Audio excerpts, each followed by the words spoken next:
센터는 미국 뉴멕시코주 로스웰 UFO 추락 사건보다 6년이나 앞선 1941년 4월 케이프 지라르도에서 발생한 UFO 추락 사건을 센터 채널에서 소개한 적이 있습니다.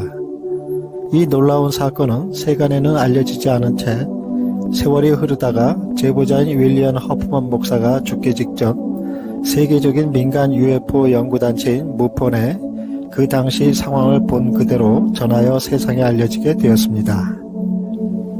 당시 침례교 교회의 윌리엄 허프먼 목사의 증언에 따르면 갑자기 군 부대로부터 긴급 요청을 받고 보초로 이동하게 되었다고 합니다.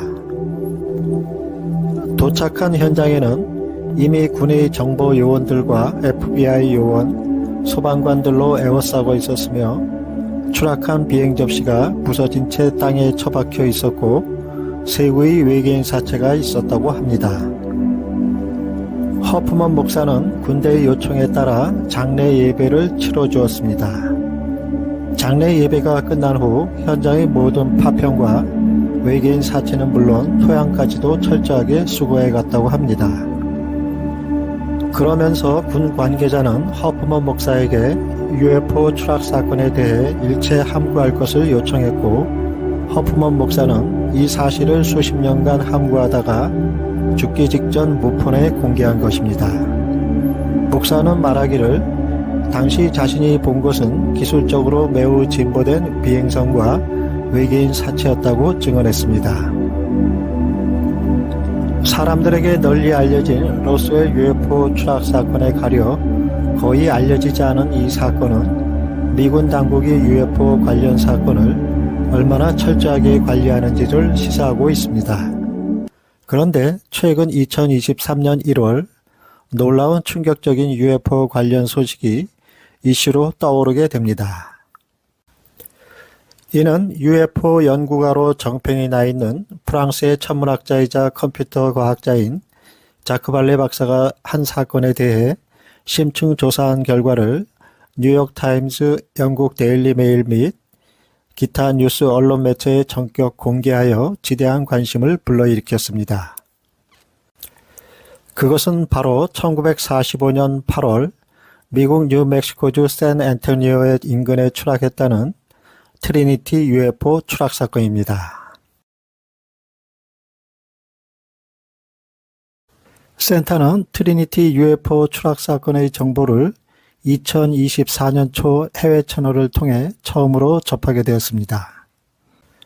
그리고 이 사건에 관한 관심과 흥미를 느끼게 되면서 올해 초 조사에 착수하게 되었습니다.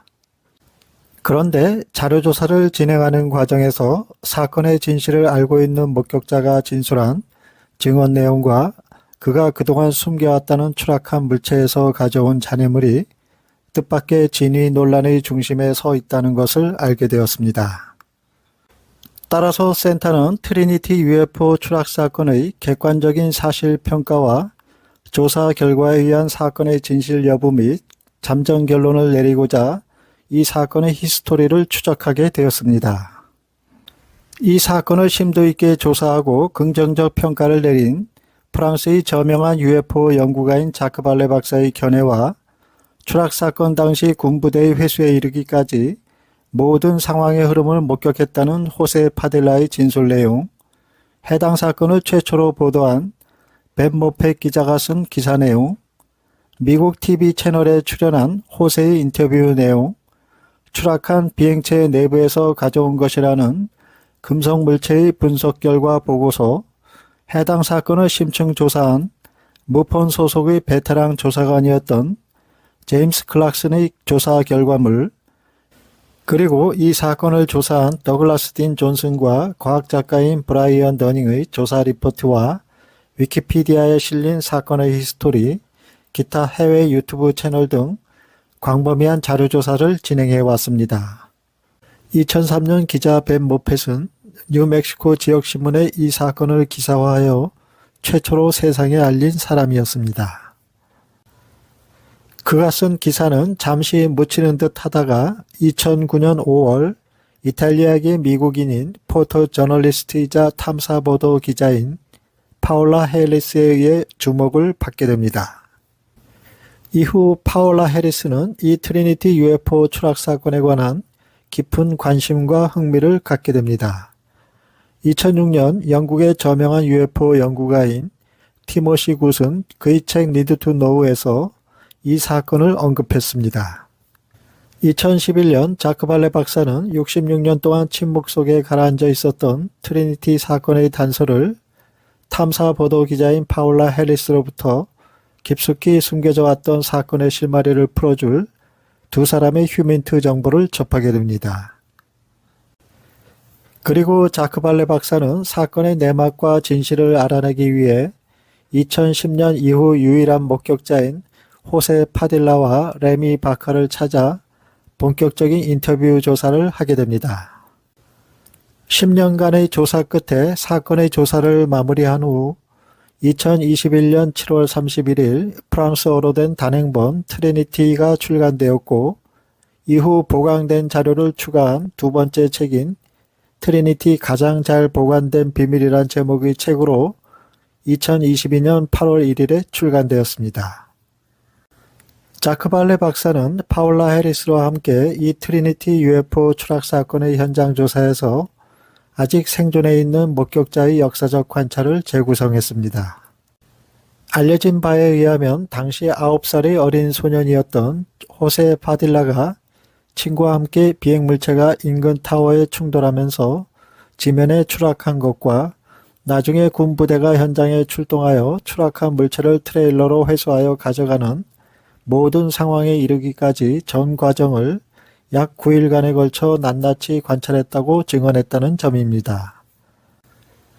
그러나 이후 이 소년은 자신이 당시 9일 동안 물체의 상태와 군인의 활동을 관찰하고 몰래 물체의 내부로 들어가 한 일에 대해 세상에 발설하게 될 때 자신의 신상에 닥칠 두려움에 60년간 침묵을 지켜왔다고 합니다.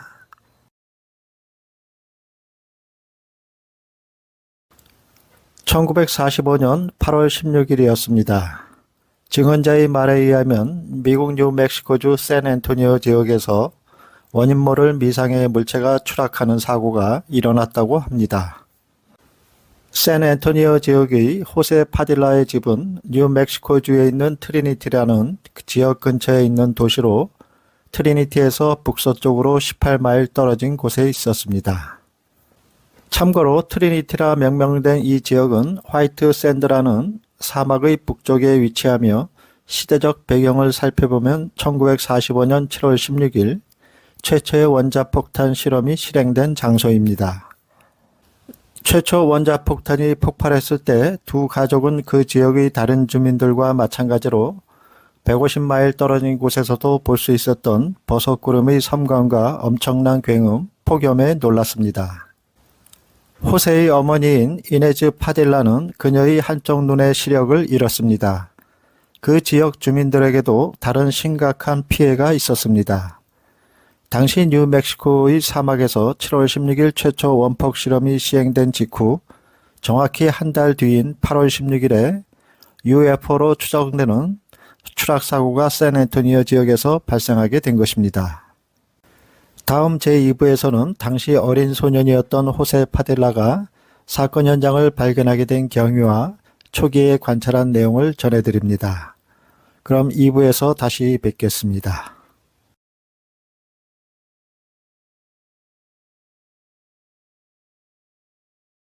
센터는 이 사건과 관련하여 자료조사를 추적하던 중에 영국의 저명한 UFO 전문가인 티모시 굿이 2006년 출간한 그의 저서 Need to Know에서 트리니티 UFO 추락 사건을 언급한 것을 알게 되었고 그분의 견해를 듣고자 지난 1월 28일 그의 매니저에게 이메일을 보냈습니다. 답장은 곧바로 30분 안에 왔으나 내용인즉 그가 현재 건강상의 이유로 인해 답장할 수 없다라는 짧은 메시지였습니다. 센터는 그분이 어떤 견해로 책에 기술했는지 혹시나 하는 생각에 다방면으로 검색한 결과 마침내 책에 언급된 트리니티 사건 관련 내용을 찾을 수 있었습니다.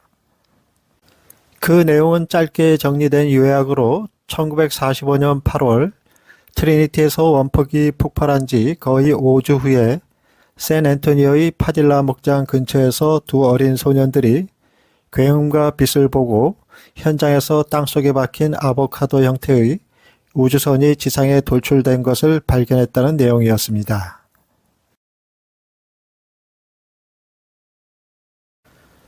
지금부터 소개하는 내용들은 센터가 여러 경로를 통해 조사한 내용들을 정리한 것으로 유일한 목격자로 알려진 호세 파델라의 증언 내용과 기타 조사된 방대한 자료에 기초한 것임을 알려드립니다. 따라서 최종 트리니티 UFO 추락 사건의 진위와 센터의 잠정 결론과는 무관하게 현재까지 알려진 사건의 전말을 먼저 소개합니다. 트리니티 UFO 추락 사건은 1945년 8월 사건이 발생한 지 58년이 지난 후인 2003년 기자인 벤 모펫에 의해 비로소 세상에 알려지게 되었습니다. 사건이 일어날 당시 지상에서 현장을 발견한 유일한 목격자는 9살과 7살의 어린 나이였던 호세 파딜라와 레미 바카였습니다. 그리고 하늘에서 비행하던 도중 현장 주변에서 연기가 나는 광경과 추락하여 부서진 물체 그리고 2명의 어린 소년을 상공에서 목격한 전투기 조종사인 윌리엄 브로피가 있었습니다. 당시 사건의 발생부터 군 부대에 의해 물체의 회수와 현장 마무리가 지어지기까지의 상황을 낱낱이 관찰한 호세 파딜라의 증언 내용은 다음과 같았습니다. 파딜라 가족은 소를 키우는 목장과 집, 픽업 트럭 한 대가 있었습니다. 당시 9살인 호세는 아버지 집의 농장에서 일하고 있었습니다. 폭풍으로 비바람이 불던 날 두 소년은 송아지를 찾고 있을 때 소닉붐과 같은 폭음 소리가 들렸고 협곡에서 연기가 나는 것을 보았습니다. 원폭 실험이 있은 지 한 달 후 또 한 차례의 폭음을 들은 호세는 친구 레미에게 폭탄이 터진 것 같다고 말했습니다. 아이들은 무슨 일이 일어난 건지 확인하러 그쪽으로 향했습니다. 호세의 말에 의하면 가장 가까이 접근했던 거리는 약 300피트였습니다. 호세는 늘 소지하고 다녔던 망원경을 통해 사고가 발생한 현장을 두루 살펴보게 됩니다. 사고 현장에는 충격으로 부서진 듯 커다란 구멍이 있는 아보카도 모양의 큰 물체가 근처 타워에 충돌한 후 추락한 듯 땅에 패인 큰 도랑이 발견되었고 물체가 땅 위를 쓸고 내려가 축구장만큼 크기의 면적에 손상을 입혔습니다. 그리고 발바닥이 뜨거울 정도로 지면의 온도가 상승하면서 덤불이 타오르고 있었습니다. 그런데 구멍난 물체의 주위로 키가 작은 생명체 3명이 이리저리 미끄러지듯 뛰어다니는 것을 보게 됩니다. 호세의 눈에는 그 생명체들의 모습이 마치 곤충처럼 보였고 고통을 겪고 있는 것처럼 느껴졌으며 고음의 소리가 들렸습니다. 그 순간 소년들의 마음에 불쌍함이 여겨졌습니다. 호세는 그 상황에서 두려움이 없이 더 가까이 접근하고 싶었지만 겁에 질린 레미는 싫다고 하여 소년들은 집으로 돌아가게 됩니다. 소년들이 집에 도착했을 때 호세는 본인들이 본 미상의 물체가 추락한 사고에 대해 아버지에게 말하게 됩니다.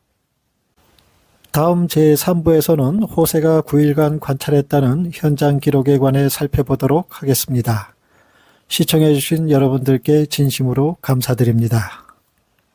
호세는 하루를 뺀 8일간에 걸쳐 추락한 비행물체가 군에 의해 최종 회수되어 차량에 의해 옮기게 되기까지 전 과정을 관찰할 수 있었다고 합니다. 그에 따르면 그 물체는 나중에 미 육군에 의해 회수되었습니다. 그럼 그가 공개한 내용을 바탕으로 관찰한 기록을 핵심만 정리하여 알려드리겠습니다.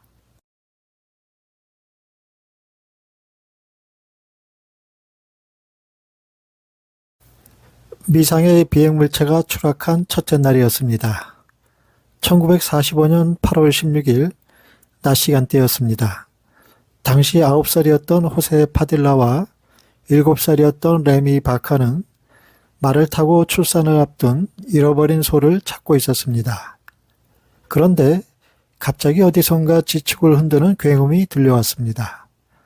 주변을 둘러보니 인근에서 연기가 나는 것을 보고 무슨 일인가 하여 그 위치로 향하게 되었습니다.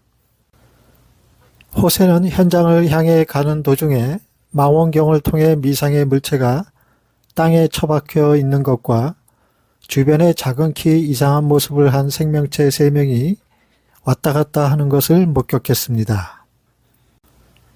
이 생명체들은 키가 약 1.5m였고 큰 눈에 매우 가늘고 긴 팔을 가지고 있었습니다. 그들이 본 그 존재의 모습은 마치 사마귀 또는 불개미나 예루살렘 귀뚜라미와 유사하다고 묘사되었습니다. 그 존재들은 작은 구멍의 코와 입을 가졌습니다. 그리고 날카로운 소리가 들렸는데 레비는 고통에 빠진 동물의 소리나 갓 태어난 아기의 첫 울음소리에 비유했습니다. 호세는 그때까지만 해도 그 존재들을 인간으로 여겼고 아마도 다치지 않았을까 하는 생각에 도움을 주려고 가까이 가려 했지만 레미가 싫다고 하는 바람에 더 이상 접근을 포기한 채 집으로 되돌아가게 됩니다. 집으로 돌아온 호세는 부모님께 무슨 일이 있었는지 말했습니다. 현장을 목격한 다음 날인 둘째 날에는 해야 할 일이 너무 많았기 때문에 그 장소에 갈 수 없었다고 합니다. 셋째 날이 되자 소년들은 호세 파딜라의 아버지인 파우스티노 파딜라와 주 경찰관이자 가족의 친구인 에디 아포다카와 함께 다시 추락 현장으로 가보게 됩니다. 외관상 금속성으로 보이는 회색의 아보카도 모양의 물체가 있었는데 추락하는 과정에서 발생한 듯한 큰 구멍이 보였습니다. 땅에는 금속 파편이 널브러져 있었습니다. 물체는 소형 트럭 정도 크기로 보였고 길이는 7.6에서 9m, 높이는 약 4에서 4.5m 정도였습니다. 무게는 대략 3에서 5톤 정도로 짐작되었습니다. 그 물체는 아마도 약 15m 높이의 근처 타워와 충돌한 것으로 보였습니다. 잠시 후 두 어른은 추락한 물체가 무엇인지 확인하기 위해 기체 안으로 들어가게 됩니다. 물체 안으로 들어간 지 약 5분에서 10분이 지난 후 기체 밖으로 나온 두 어른은 입 밖으로 아무런 이야기도 하지 않은 채 두 소년에게 말하기를 이 일에 대해 아무에게도 말하지 말라고 하면서 아이들에게 단단히 주지를 시켰습니다. 아마도 이 사건을 발설하게 되면 자신들의 신상이 공경에 처할 수도 있는 듯 염려하는 것처럼 보였습니다. 그리고 키 작은 이상한 존재들은 어디에도 보이지 않았고 사라진 것 같았습니다. 넷째 날인 19일 일요일이었습니다. 파딜라의 집은 군인인 아빌라 하사의 방문을 받게 됩니다. 군인은 말하기를 현재 추락한 실험용 기상 풍선을 회수하기 위해 왔다고 말했습니다. 아빌라 하사는 아무도 이 문제에 대해 알지 못하는 것이 중요하다고 말했습니다. 5일째인 20일이 되자 사건 현장에는 도로와 넓은 대문이 만들어졌고 바퀴가 18개 정도인 대형 트레일러가 연결된 트럭과 크레인이 도착했습니다. 이어 물체를 거대한 크레인으로 들어올려 트레일러에 장착해 고정시켰습니다. 이 모든 상황을 호세와 레미는 근처 산등성이 초목에 숨어 군인들이 움직이는 상황을 몰래 관찰하게 됩니다. 특별한 예방 조치는 없었습니다. 군인들은 평소에 입던 작업복을 입고 있었고 임무가 끝난 후에는 샌 앤토니오의 올빼미 바와 카페에 가서 쉬는 시간을 가졌습니다. 25일경 모든 것은 그 물체가 곧 최종 목적지가 있는 곳으로 운반될 것임을 나타냈습니다. 마지막 날 트럭은 문 밖으로 몰렸고 물체는 묶여 방수포로 덮여 있었습니다. 호세는 군인들이 오늘 밤 물체를 옮기리라 생각합니다. 두 소년은 병사들이 저녁에 떠날 때까지 얼마간 기다리게 됩니다. 그런 뒤 호세는 군인들이 안 보이자 차량으로 올라가 물체를 덮고 있는 방수포의 일부를 뒤로 당깁니다. 그러자 물체의 측면에 있는 구멍이 드러났고 레미가 방수포를 열어두는 동안 호세는 물체 내부로 들어가게 됩니다. 물체의 내부는 금속성으로 노란색 황동과 비슷했지만 빛은 없었습니다. 바닥은 평평했고 곡선벽은 리벳 없이 패널로 만들어진 것처럼 보였습니다. 또한 특별한 장치나 기구와 같은 구조물은 전혀 없었습니다. 그런데 호세는 먼 훗날 샌앤토니오 지역에 물체가 추락했었다는 증빙으로 삼기 위해서였는지 모르겠지만 물체의 내벽에 부착된 블라켓을 떼어내어 집 어딘가에 몰래 숨기게 됩니다. 물체 위에는 약 70cm 크기의 투명하고 플라스틱 같은 돔이 있어 일광을 비추었습니다. 한쪽에는 약 30에 24인치 크기 패널이 있었고 여기에 몇 개의 핀이 부착되어 있는 금속 조각이 있었는데 호세는 이것을 쇠 지렛대로 풀었다고 합니다.